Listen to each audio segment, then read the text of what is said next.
Okay, this is Chapter 4, Nomenclature. We will start by looking at some common names, such as milk of magnesia and laughing gas.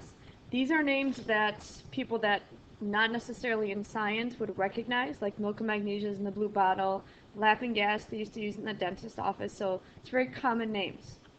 There are 4 million chemical compounds known, actually probably more than that. But your job in this class is to understand the system of naming because it'll help indicate the composition of a compound.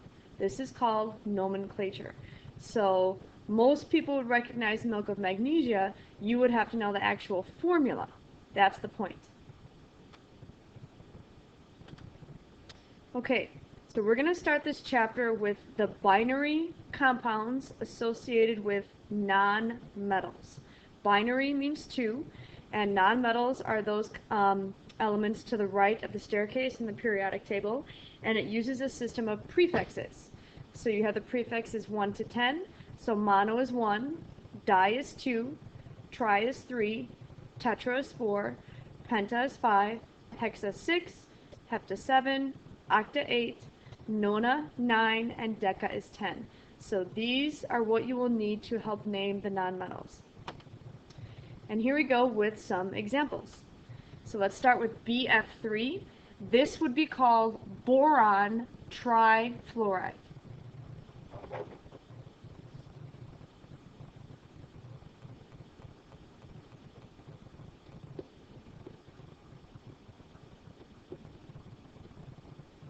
Okay, so notice the first letter B keeps the original name boron. There's no prefix with the first element.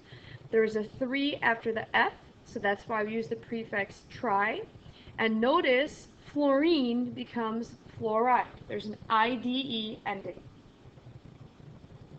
Okay, let's try the one directly across.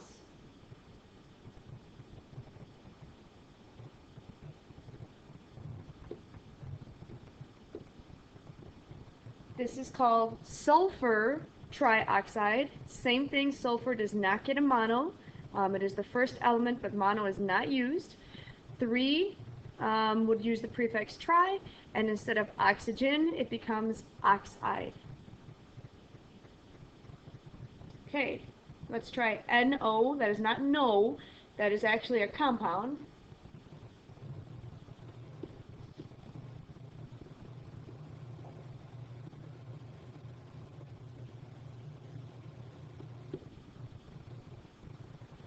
Okay, so nitrogen doesn't get a prefix, but the oxygen doesn't have a number next to it either, so the indication is that it's 1. And right now this reads monoxide, and that is actually not correct. It just doesn't sound good, so usually the O is taken off of the prefix. So that would read nitrogen monoxide. And again, notice the IDE ending. Okay, moving across.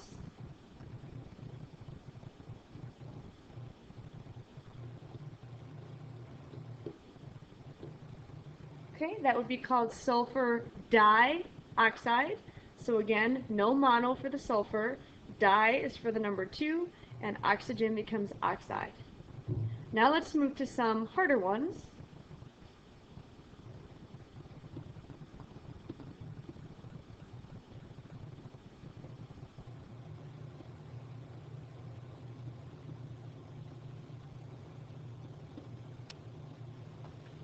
Okay, this would be called, sorry for the bad handwriting, the smartboard's has a little hair in it, I think.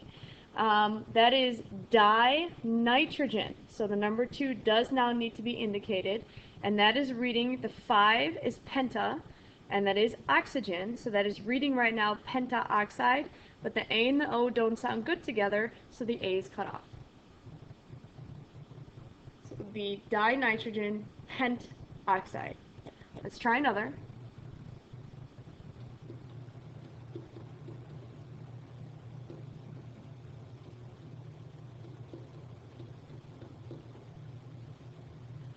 Okay, so the 2 is the di, and then nitrogen keeps its original name, dinitrogen.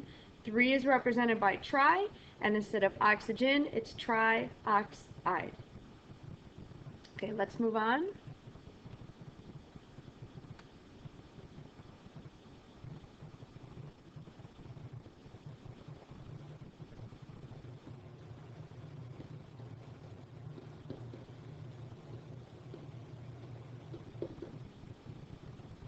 Okay, the P is phosphorus.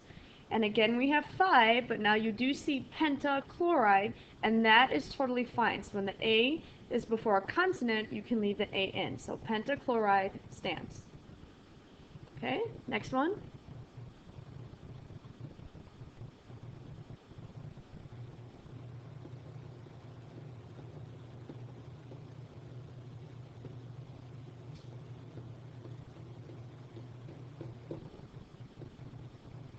Okay, this reads Tetra Phosphorus. So tetra is for 4, phosphorus keeps the name, and hexa is the prefix for 6, and oxygen is the element, so this becomes hex oxide because the A and the O do not sound good together.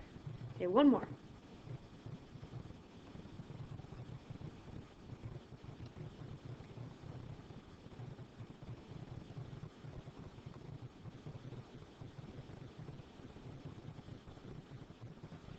All right, S is sulfur, the 6 is hexa, and F is fluoride, so this is sulfur hexafluoride.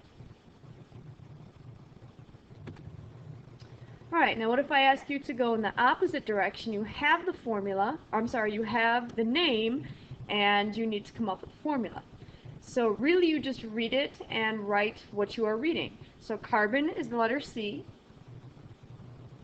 di is the prefix for 2, and oxide is oxygen, but this is not C2O. The 2 has to go with the oxygen and also written as a subscript. So watch your handwriting, make sure you write that correctly. How about nitrogen trihydride? There's the nitrogen. There's the hydride. And the 3 goes after it. Okay, one more. Sulfur. Hepta is 7, and oxide is oxygen. So O7. So this is how you name compounds.